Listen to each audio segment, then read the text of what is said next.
Before we start, ask yourself something honestly. How far from help have you ever been? How quiet has the world gotten around you before the silence started to feel heavy, like it was listening back?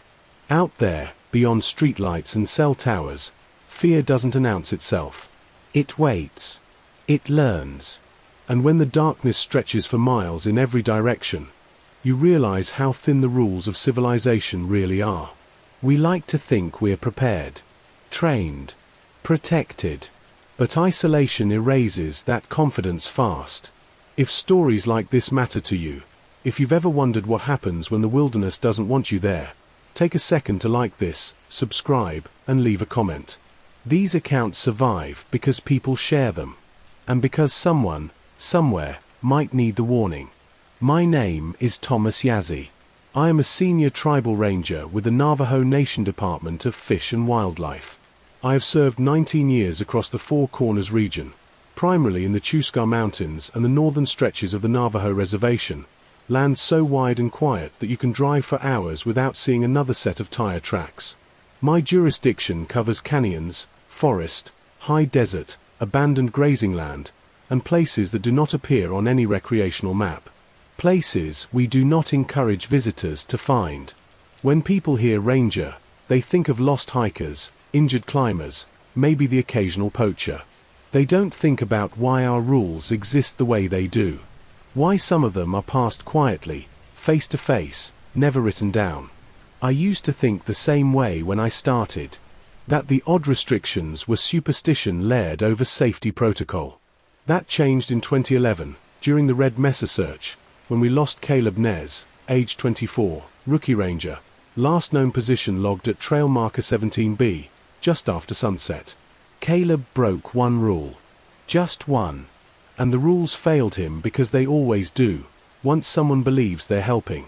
The land I work on is not empty. It is occupied, observed, and, under the wrong conditions, interactive. This isn't about animals. Predators don't leave footprints that stop mid-stride. They don't call your name from the wrong direction. And they don't erase people so thoroughly that, 2 years later, the census audit flags entire family lines as administrative errors. I am telling this now because I am running out of ways to pretend the system is holding. On paper, my job is enforcement, search and rescue, boundary patrol, resource protection. Unofficially, it is containment. We don't stop what's out there. We slow it. We redirect it. We try to make sure it feeds on mistakes instead of communities. The scale of the reservation makes that harder every year. 27,000 square miles. Whole valleys without radio coverage. Canyons where sound behaves wrong. Bending, repeating, arriving late. At night, the dark isn't just absence of light. It's depth. You feel it pulling outward, like the land is wider than it should be. The first rule I was taught wasn't written anywhere. Rule 1. Do not respond to a human voice after dark unless you have visual confirmation. That rule was explained to me by my field supervisor, Lena Begay, during my second month. She didn't dramatize it. Just said, if someone needs help, they'll still need it in the morning. I laughed then. I don't laugh now. The second rule came after Caleb. Rule 2. If a search goes past sundown, you mark the perimeter and you stop. No exceptions for familiarity. Caleb heard a voice he recognized. That's what the report says, buried under language like auditory misidentification and terrain-induced echo. Off the record, we all know whose voice it was. His sister's. She'd gone missing 3 years earlier near Sheep Springs. Case unresolved. Presumed exposure. Caleb stepped past the marker lights. His GPS track shows 47 seconds of movement into an unlogged ravine. Then nothing. No distress call. No fall alert. Just silence. We never found him. But his boots showed up 6 months later, placed neatly beside the trailhead sign. Laces tied. Soles clean. That was when I stopped believing the rules were enough. By the time this story truly begins, I had already internalized 6 rules. All of them learned the same way, through absence. Through the way people vanished without struggle, without blood, without explanation that fit into our paperwork. Rule 3. Do not follow tracks that appear after your own. Rule 4. If technology fails simultaneously, radio, GPS, engine, you stay inside the vehicle. Rule 5. Never call back. And the most important, the one that gets people killed because it sounds cruel. Rule 6. Compassion is not an exception clause. We pass these rules verbally. At shift changes. During long drives. Never in emails. Never in training manuals. Because if they were official, someone higher up would demand justification. Evidence. Closure. We don't have that. In March of last year, I was assigned to assist with a routine census follow-up in the Tsai area. The federal numbers didn't match tribal records. 27 registered names, entire households, flagged as relocated without destination data. No change of address forms. No death certificates. Just blank space where people had been. Administrative errors happen. But not clustered.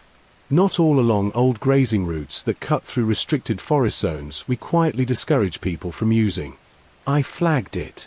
My supervisor acknowledged it. The issue was closed as a data reconciliation delay.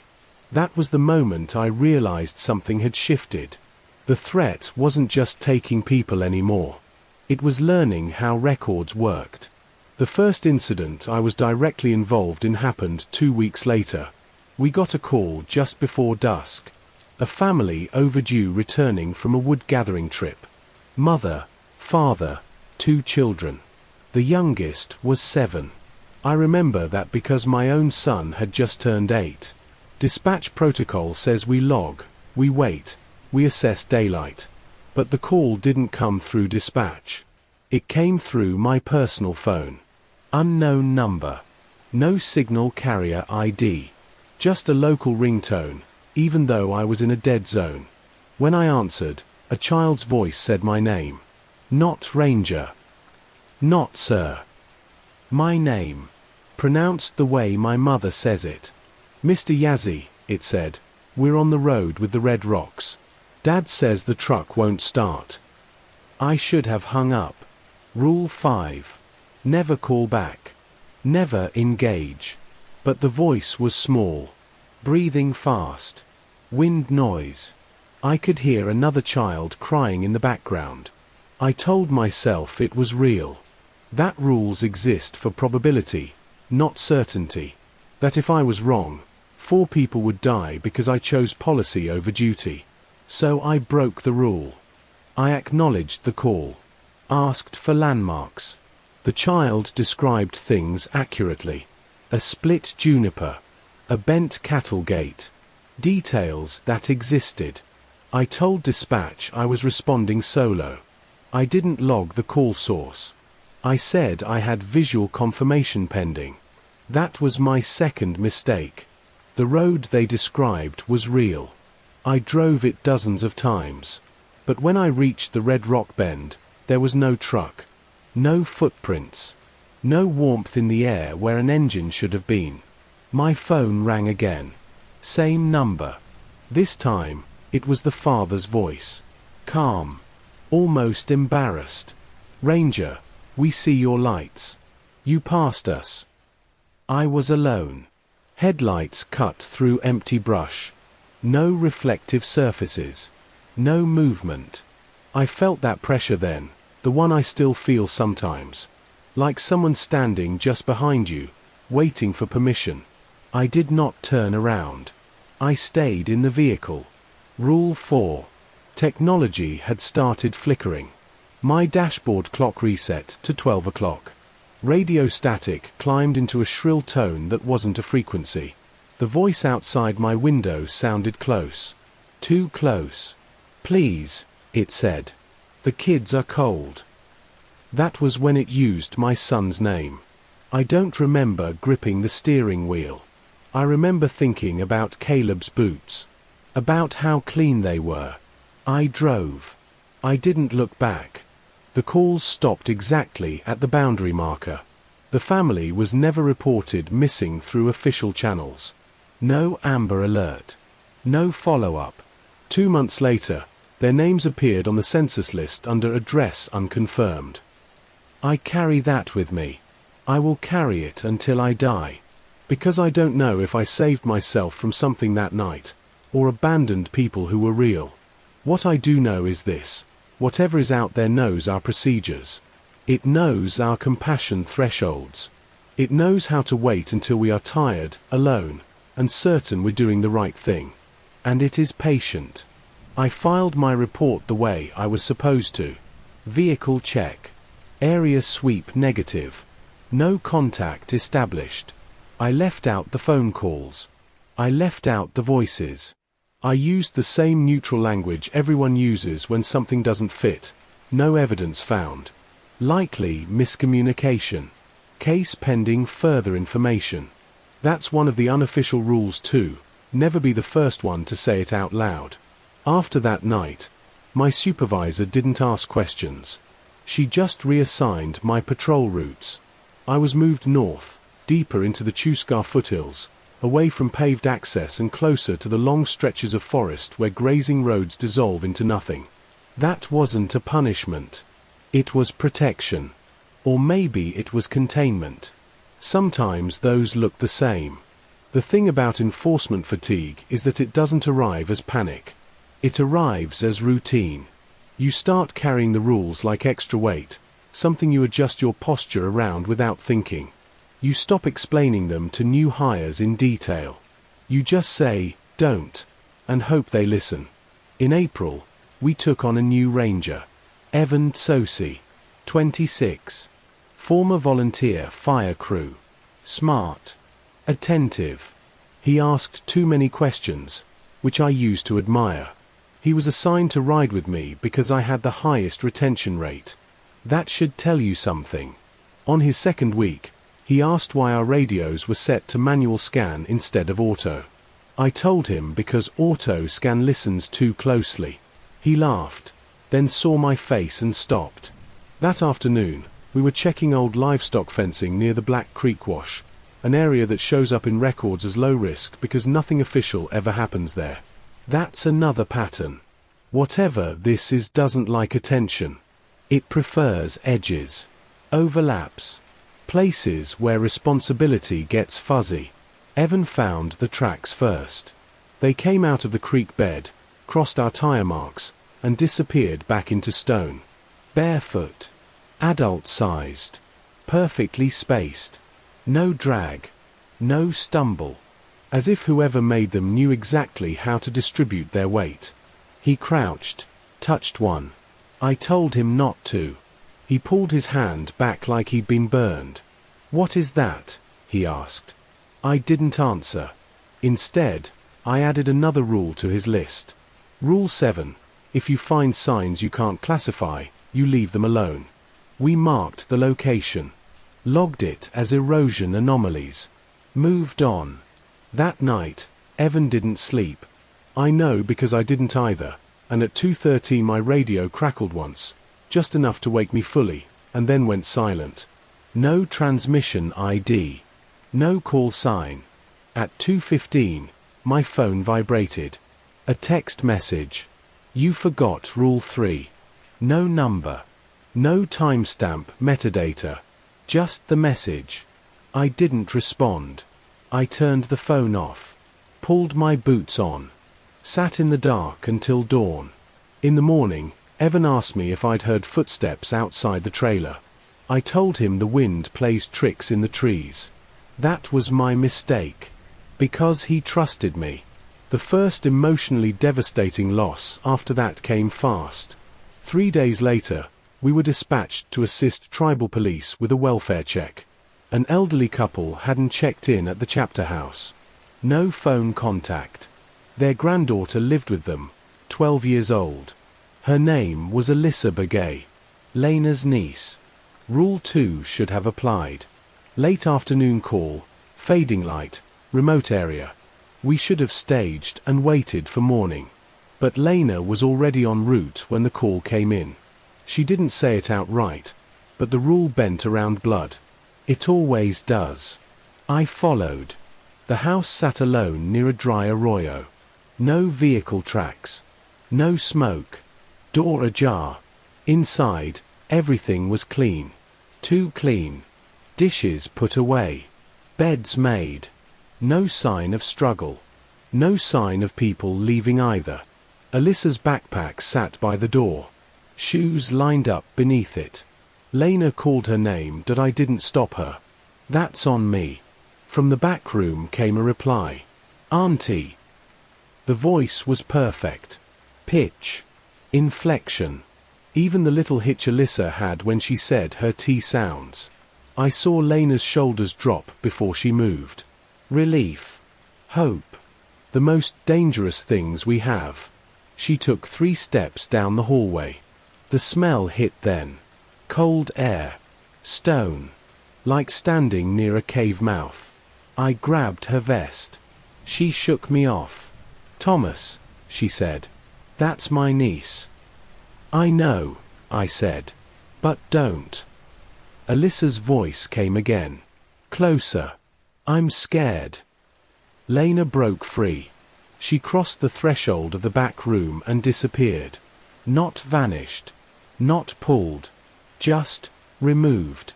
Like the space folded inward and let her pass through. The room beyond was empty. No furniture. No shadows. Just bare walls and a window looking out onto the arroyo. I stood there for a long time, hand still extended. We never found Lena. Or Alyssa. Or the grandparents. Officially, it was a family relocation gone wrong. Unofficially, no one mentioned the back room again. Evan watched me after that. Closely. He started noticing the pauses I took before answering radios. The way I never said names over open channels after dark. He asked me once, quietly, if voices ever sounded familiar to me. I didn't answer. By May, the incidents weren't isolated anymore. Calls started coming in clusters. Reports of people hearing relatives calling from the trees. Seeing headlights that didn't move correctly. Receiving messages from phones that had been buried with their owners. Technology adaptation became obvious. It learned which numbers mattered. Which tones we responded to fastest. We updated the rules verbally. Added conditions. Rule 8. No personal devices powered on after sunset. Rule 9. Never acknowledge a name spoken from an unseen source. Evan struggled with those. He had a younger brother. Missing, presumed dead, 5 years prior. I didn't know that at first. I learned it the night he broke Rule 9. We were stationed near Mesa del Oso, monitoring a perimeter after reports of lights moving against the wind. Evan was on watch while I checked the western fence line. I heard him speak my name over the radio. Thomas, he said. I think I hear Daniel. His brother's name. I told him to stay put. To turn the radio off. To lock the vehicle. I heard another voice cut in. Evan, it's cold. Not over the radio. In the air. Right behind him. I ran. By the time I reached the vehicle, the door was open. Engine off. Keys still in the ignition. Evan was gone. We found his footprints 20 yards out. Then another set appeared alongside them, matching stride, matching depth. They merged, then vanished. 2 weeks later, his body camera footage surfaced in the system. Uploaded without a source ID. The video showed Evan standing in the dark, face calm, listening. A voice off camera said, "You did good." The file corrupted before anything else could happen. After Evan, I stopped correcting people when they called it an anomaly. I stopped arguing with administrators who told me not to use the word pattern in reports. Because it was bigger than that. The census updates kept coming. Names erased. Addresses blank. Family trees truncated. Children listed as never having existed. I started cross-referencing dates. Locations. Every incident aligned with a rule bend. A moment of compassion. A choice to believe. By summer, even seasoned rangers were slipping. Not because they didn't know the rules, but because the rules required us to be less human than the thing hunting us. I still see Lena sometimes. Or something that wears her face. Always at a distance. Always where the light breaks wrong. It doesn't ask me to follow anymore. It just watches. And I know now what that means. By the time summer settled fully into the high desert, the rules were no longer enough to keep pace with what was happening. They still mattered, but only the way sandbags matter when the water has already found a way through. You stack them anyway, because stopping feels worse. I stopped taking days off. That wasn't heroism. That was avoidance. Every hour I wasn't on patrol was an hour I could be reached. At home, the walls were thin. Sounds carried. My wife, Marisol, noticed before I admitted it to myself. She asked why I slept with the lights on. Why my phone stayed powered down even during storms. Why I flinched when our son said my name from another room. I told her it was stress. That was true, just incomplete. My son, Daniel, started having nightmares in July. Waking up crying about someone standing at the edge of his room, calling softly. Always softly. Always patient. Marisol said it was probably overhearing my radio chatter, bits of work seeping into his sleep. I didn't correct her. I moved Daniel's bed away from the window and made sure it faced the door. I began enforcing a new rule at home without saying it aloud. No names spoken after dark. At work, containment was failing in ways administration couldn't ignore anymore. Not publicly, never publicly, but internally, the tone shifted. Meetings became shorter. Language became vaguer. We were told to de-escalate responses and avoid unnecessary engagement. That's what you say when you don't want to admit you don't understand what you're fighting. We were down 6 rangers by August. 3 dead. 3 missing. The missing were worse, because their families kept calling. One of those families belonged to Tomas Yazzie, Lena's brother. He came to the station every week. Sat in the lobby. Didn't raise his voice. Just asked if there was anything new. Any sign. Any chance. Rule 6 applied. Compassion is not an exception clause. But I still sat with him. Still listened. Still answered questions I wasn't supposed to. That was my 3rd mistake. The first regional escalation happened during a multi-agency training exercise near the Arizona-New Mexico border. State rangers. Tribal police. A handful of federal observers who pretended not to hear the warnings we gave quietly before sunset. We set clear boundaries.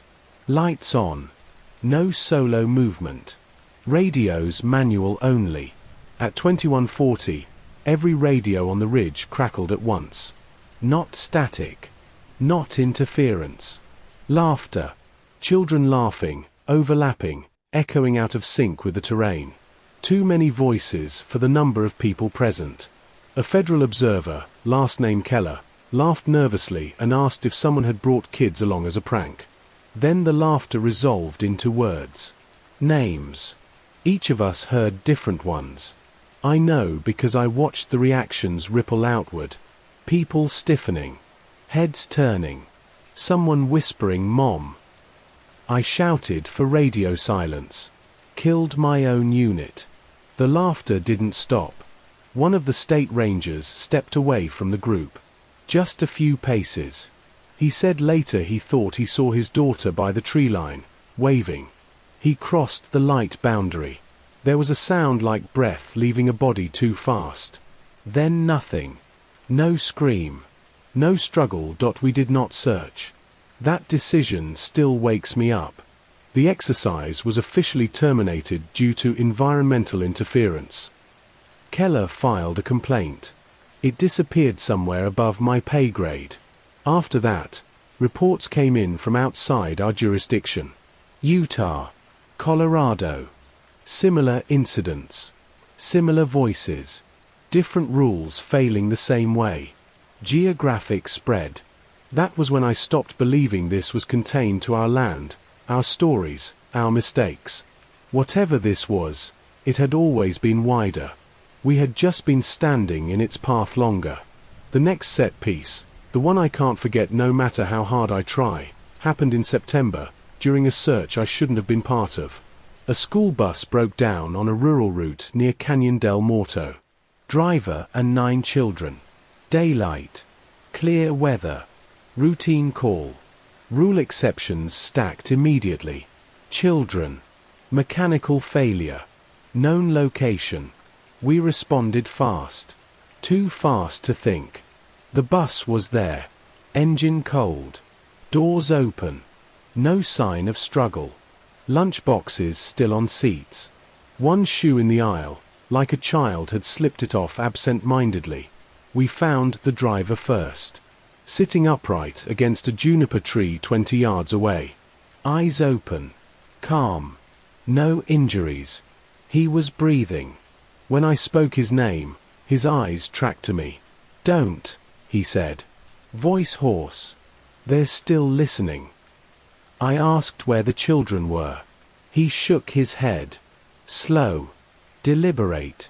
They asked us to play a game. That's when the wind shifted, and I heard it, multiple small voices counting. Not together. Not wrong. Just too many. I ordered everyone back to the vehicles. Drew a perimeter we all pretended would hold. One of the younger officers, Maria Ortega, mother of 2, heard a voice say "Mama" from behind the bus. She froze. I grabbed her arm. The voice repeated it. Louder. Closer. "I know," Maria whispered. "That's my daughter." I told her it wasn't. That it couldn't be. That her kids were at school in Flagstaff. She looked at me with a kind of clarity that still hurts. "If I'm wrong," she said, "I lose my job." Then she pulled free. She made it 3 steps. The ground didn't open. The air didn't ripple. She just wasn't there anymore. The counting stopped. We withdrew. Officially, it was a mass casualty incident with no recoverable remains. Unofficially, the bus was burned where it sat, and the site was marked off limits due to erosion. The driver died 2 days later. Heart failure. Before he passed, he asked me something. "Do they get tired?" he whispered. I didn't know how to answer. By October, my home was no longer safe in the ways that mattered. Daniel started asking why Grandma called him from the backyard at night. Grandma had been dead for 7 years. Marisol heard nothing. That made it worse. I added another rule. Rule 10, if only one person hears it, that person leaves. I slept in my truck more nights than not. The final personal loss before everything collapsed inward came quietly. Marisol stopped asking questions. She stopped pressing. She stopped saying my name at night. One evening, just after sunset, I came home to find the front door open and the house empty. No sign of struggle. No note. No phone. Just Daniel's shoes lined up by the couch. I didn't search. That decision is the heaviest thing I carry. 3 days later, a school record update listed Daniel as withdrawn. No forwarding address. Marisol's employment file showed a voluntary resignation dated 2 weeks earlier. Someone had learned how paperwork worked very well. I still patrol. I still enforce. I still repeat the rules to new hires who look at me like I'm tired, like I'm bitter, like I'm exaggerating. I let them think that. Because the alternative, that this thing is learning faster than we are, breaks people. And broken people make exceptions. After Marisol and Daniel disappeared, time stopped behaving the way it used to. Days still passed. Shifts still rotated. Paperwork still moved through channels that pretended everything was normal. But internally, something in me settled into a different rhythm, one built around anticipation instead of hope. I stopped wondering if something would happen and focused only on when and how close it would come. That's what prolonged exposure does. It doesn't make you braver. It narrows you. I reported my family missing through the appropriate channels. That part matters. I followed procedure exactly. I answered the questions. I provided timelines. I did not mention the voices, or the rules, or the way Daniel's shoes were lined up like offerings. 2 weeks later, the case status changed from active to administrative hold. No reason given. I was told, gently, to take leave. I refused. There was no formal reprimand. Just a quiet shift in how people spoke to me. Less eye contact. More distance. Like grief itself had become contagious. That was when I realized the institution wasn't just denying the threat anymore. It was adapting to it, by minimizing exposure, by reducing the number of people who knew enough to be targeted. Knowledge, apparently, was a vector. I started keeping my own records. Handwritten only. No names where I could avoid them. Dates. Locations. Rule violations. Outcomes. Patterns emerged fast once I stopped filtering. The entity, or entities, plural made more sense now, weren't just mimicking randomly. They were prioritizing relationships with emotional leverage. Children first. Then spouses. Then siblings. Always escalating familiarity. Always testing where the line was. And once someone broke a rule for love, that person was marked. Not immediately taken. Watched. I was being watched. I knew because the signs shifted. Voices stopped calling to me directly. Instead, they appeared around me, using other people. Colleagues. Strangers. Once, a cashier at a gas station 200 miles from my patrol zone looked up and said, "Daniel wants to know why you didn't come." She blinked after, confused. Apologized. Said she didn't know why she'd said that. I paid and left without responding. Rule 11, if it can reach you through strangers, you are already compromised. I didn't share that rule. Some knowledge is lethal to carry. The second major containment failure, the one that finally forced administrative acknowledgement, if not honesty, occurred in November during a coordinated night patrol meant to reassure nearby chapters after a spike in disappearances. Reassurance patrols are theater. Everyone knows that. But people sleep better knowing someone is out there. We had 6 vehicles. 12 rangers. Full radio silence after sunset. Pre-planned routes. No deviations. At 23:07, my GPS recalculated my position without prompting. It placed me 3 miles east of where I actually was, inside a ravine I had never entered. I stopped the vehicle immediately. Shut everything down. From outside, I heard knocking. Polite. Rhythmic.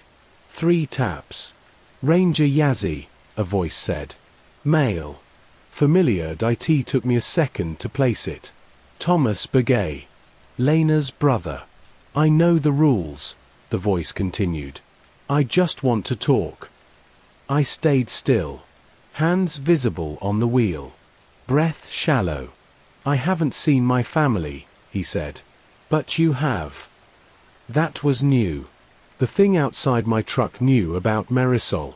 About Daniel. "I think you owe me," it said. The knocking moved. Circled the vehicle without footfalls. Appeared at different windows without continuity. I didn't respond. After several minutes, it sighed. "Sooner or later," it said, almost kindly, "you'll want something back." Then it was gone. When I restarted the engine, my GPS corrected itself. No anomalies logged.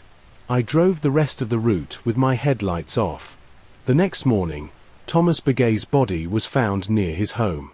Cause of death: self-inflicted. No note. The guilt of that settled deep. Not because I believed the voice had been him, but because I knew his grief had been used as bait. And I had done nothing to stop it. That winter, rule violations increased sharply. Not because people stopped believing, but because exhaustion makes belief irrelevant. One ranger followed a voice because it sounded like his wife singing. Another answered a phone call from a deceased father. A third broke perimeter because she saw a child standing alone in snow. None of them survived. We stopped holding memorials. Too many names. Too much risk of saying the wrong one out loud. The third high-impact incident, the one that finally broke what remained of my certainty, occurred just before the solstice. A call came in from a boarding school on the edge of our jurisdiction. Multiple students reported hearing family members calling from outside the dorms after lights out. Staff assumed prank calls, maybe stress-induced hallucinations. I knew better. I drove alone. Didn't tell dispatch. That was against every protocol I'd helped build. But children were involved, and I had already lost one. The campus was quiet when I arrived. Too quiet. Snow muffled everything. I stood between the dorm buildings and listened. From the tree line came a chorus of voices. Mothers, fathers, grandparents, all calling gently, encouragingly, "Come home." I recognized 3 names. Children I'd helped find after previous incidents. Children who were supposed to be safe now. The doors to the dorms were opening. Students stepping out, drawn by familiarity. I shouted. Broke every sound-based rule. I told them to go back inside. To lock the doors. To cover their ears. Some listened. Some didn't. One girl, maybe 14, stopped in front of me. Looked past my shoulder. "My mom says it's okay," she said. I grabbed her. Pulled her back. The voices changed then. Lost patience. The snow began to fall upward. The air thickened, like pressure before a storm. Shapes moved at the edge of perception. Not bodies, not shadows, but absences where something should have been. I held on to that girl with everything I had. She screamed. I screamed.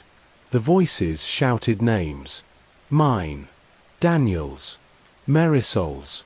I felt something touch my back. Not physically, emotionally. Like a memory being peeled away. I nearly let go. That's the truth I don't tell anyone. Eventually, headlights cut through the dark. Another ranger had followed my tracks despite orders. The pressure eased. The voices retreated, not defeated, annoyed. We got the remaining students inside. Locked the campus down. No further incidents that night. Officially, it was mass hysteria. Unofficially, we all knew the line had moved again. After that, administration finally convened a closed-door meeting. No minutes. No recordings. They didn't ask what it was. They asked how long we thought we could keep pretending it wasn't happening. No one answered. Because the truth was obvious by then. The rules weren't containment anymore. They were delay. And delay only matters if someone is still trying to escape. By the time winter broke, I understood something I had been avoiding since the beginning. The rules were never meant to save everyone. They were meant to reduce propagation. Once I saw it that way, the pieces aligned in a way that made my hands shake. The entity didn't hunt randomly. It didn't even hunt efficiently. It hunted responsibly, in its own way, minimizing waste, maximizing leverage. It learned which losses produced the next violation, which survivors would eventually crack, which stories would be passed on. That was the real vector. I stopped sharing rules entirely after January. I still enforced them, still intervened when I could, but I no longer explained why. Explanation creates curiosity. Curiosity leads to testing. Testing gets people taken. Silence became a form of mercy. Administration, meanwhile, shifted strategy without admitting it. Patrol areas were quietly reduced. Remote chapters were encouraged to relocate closer to infrastructure. Certain grazing permits were revoked without explanation. It was framed as modernization. Efficiency. Containment through abandonment. I was ordered, politely, firmly, to begin transitioning into a desk role. Training. Policy review. Knowledge transfer. They wanted me alive, but inert. I refused again. That refusal cost me more than I expected. In February, I received a message through official channels, a recovered personal item linked to my family, logged as evidence from an unrelated search. It was Daniel's jacket, the one he wore the night he disappeared. I knew immediately what it was meant to do. The rules say never go to a recovery site alone. Never respond emotionally. Never assume returned items are real. But grief doesn't argue. It negotiates. I told myself I would observe only. That I wouldn't cross boundaries. That I just needed confirmation. That was the lie I told myself to keep moving. The location was a box canyon I had patrolled dozens of times. Remote, but accessible. Snowmelt running shallow along the stone. The jacket was placed neatly on a rock, dry despite the damp air. Folded. Beneath it, a child's shoe. I didn't touch them, and I stood there for a long time, cataloguing details. No footprints. No scent. No disturbance to the water. Then I heard my wife's voice. Not calling. Not pleading. Just talking, the way she used to when she thought out loud. He never listens when he's tired, she said softly. You have to say his name twice. I closed my eyes. That was enough for it to get closer. When I opened them, she was standing across the stream. Marisol looked exactly as she had the last morning I saw her. Same coat. Same expression of concern that always preceded an argument she didn't want to have. Daniel stood beside her, holding her hand. He smiled when he saw me. That smile nearly ended me. I felt every rule screaming in my head. Every loss. Every consequence. But this was the one violation the system was built around. The one no amount of training could truly prevent. Because if the threat ever wore the face of someone you loved perfectly enough, you would step forward. I didn't. I don't know how. Maybe exhaustion saved me. Or the memory of Maria Ortega vanishing mid-step. Or the feel of that girl's grip slipping in the snow months earlier. Or maybe part of me already knew the truth. Marisol tilted her head. You don't believe us, she said, gently disappointed. Daniel's smile faltered. Dad. The stream behind them began flowing the wrong direction. I spoke then, not to them, but to the air. You can have the jacket, I said. You can keep the shoe. You don't get my consent. That was new too. I hadn't heard anyone try it before. The thing wearing my family's faces studied me. Then Marisol nodded. Not yet, she said. And they stepped backward, into nothing. The jacket and shoe were gone when I looked again. I stayed in that canyon until dark. That was reckless. I know that. But I needed to be sure of something. When the voices came again, they were distant. Less precise. Like something recalibrating. I drove home in silence. The next escalation was systemic. Within weeks, similar incidents were reported across 3 states. Schoolyards, campgrounds, suburban edges near undeveloped land. Always the same pattern. Familiar voices. Returned items. Invitations framed as reunions. The rules were spreading, but without context. That was dangerous. People began inventing their own versions. Superstitions layered over fragments. Some worked. Most didn't. The entity adapted faster than ever. It stopped approaching individuals directly. Instead, it created scenarios where others would break rules on its behalf. Emergency broadcasts. Fake road closures. AI-generated voices over local radio bands. It no longer needed to knock. It could issue instructions. The last set piece, the one that changed how I see survival entirely, happened during a wildfire evacuation in late spring. High winds. Low visibility. Thousands moving at once. Perfect cover. I was assigned to traffic control near a canyon pass. Families in vehicles. Children crying. Radios overloaded. Then the evacuation route changed. Not officially. Just subtly. Road signs rotated. GPS rerouted. Local alerts contradicted state ones. I recognized the manipulation immediately. So did the thing. As cars funneled toward the canyon, voices began issuing calm instructions over car radios. Not hijacked frequencies, pre-recorded alerts that sounded official. Remain in your vehicles. Proceed calmly. Do not turn around. I stood in the road and waved people off. Yelled. Used flares. Some listened. Most didn't. Because the voices were confident. Reassuring. Familiar. I saw a mother hesitate, torn between my frantic shouting and the calm male voice telling her everything was under control. I ran to her window. "Don't listen," I said. "Please." She looked at me like I was unhinged. "What if you're wrong?" she asked. I had no answer that would save us both. The canyon filled. Later, the fire jumped the ridge. The official death toll was listed as environmental exposure. No remains recovered. After that, I stopped pretending this was about enforcement. It was about witness.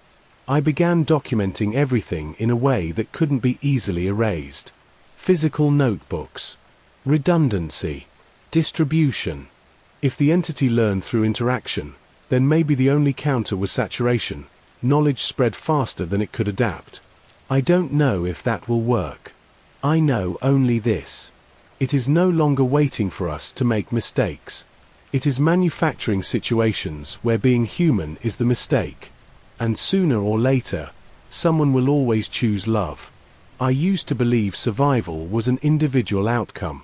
That if you learned enough, sacrificed enough, stayed disciplined enough, you could earn your way out. That belief is a luxury. One the land takes from you eventually. After the wildfire evacuation, I was removed from field duty without ceremony. My badge still opened doors. My radio still worked. But no one answered when I spoke after dusk. Schedules stopped including my name. Patrol routes were reassigned to people who didn't yet know what listening too closely cost. I wasn't fired. I was sidelined. That distinction matters.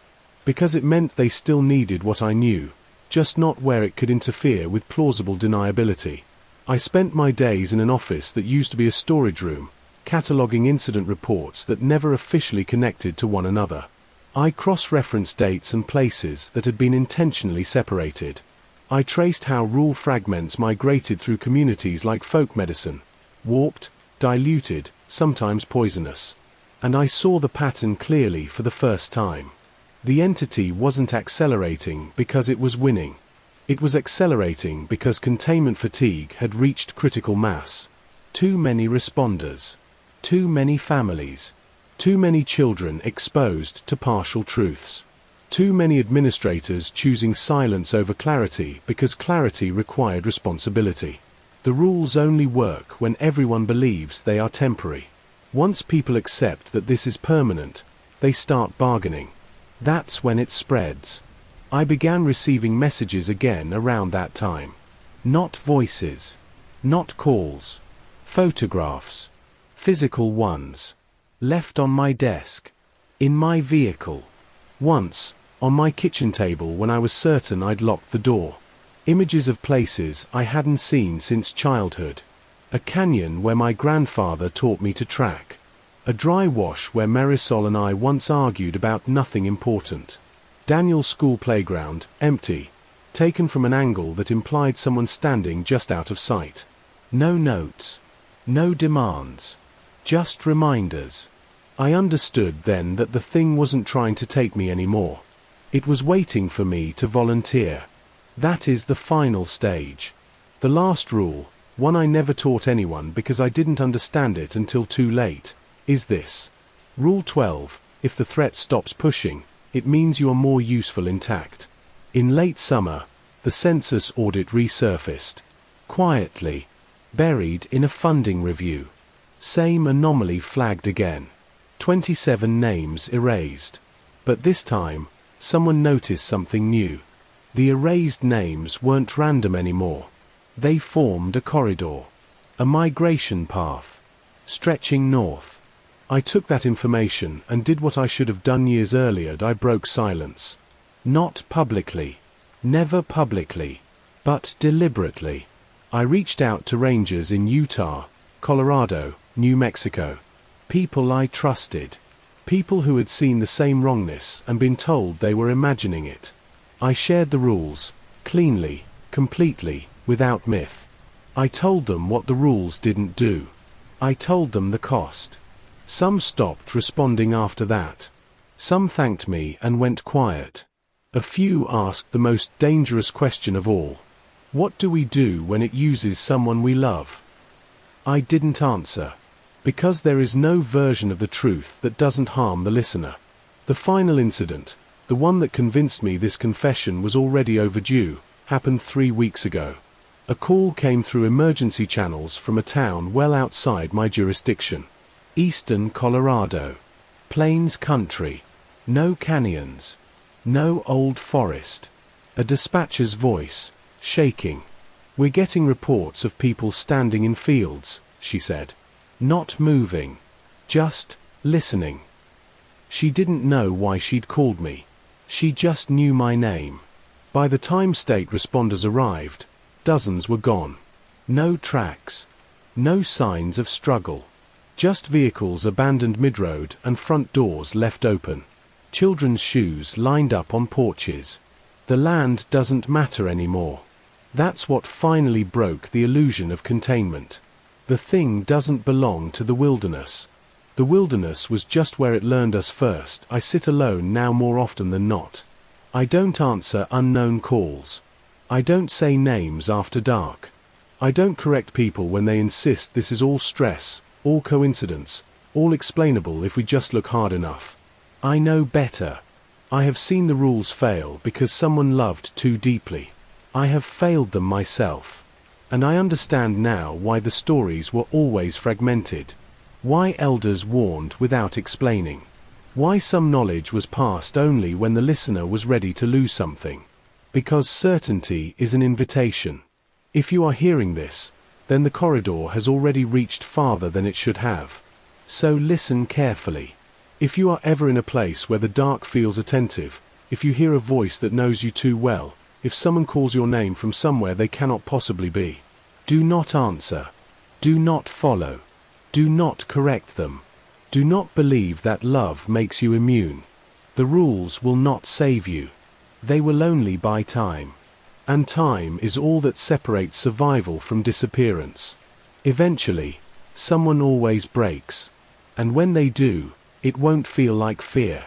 It will feel like going home.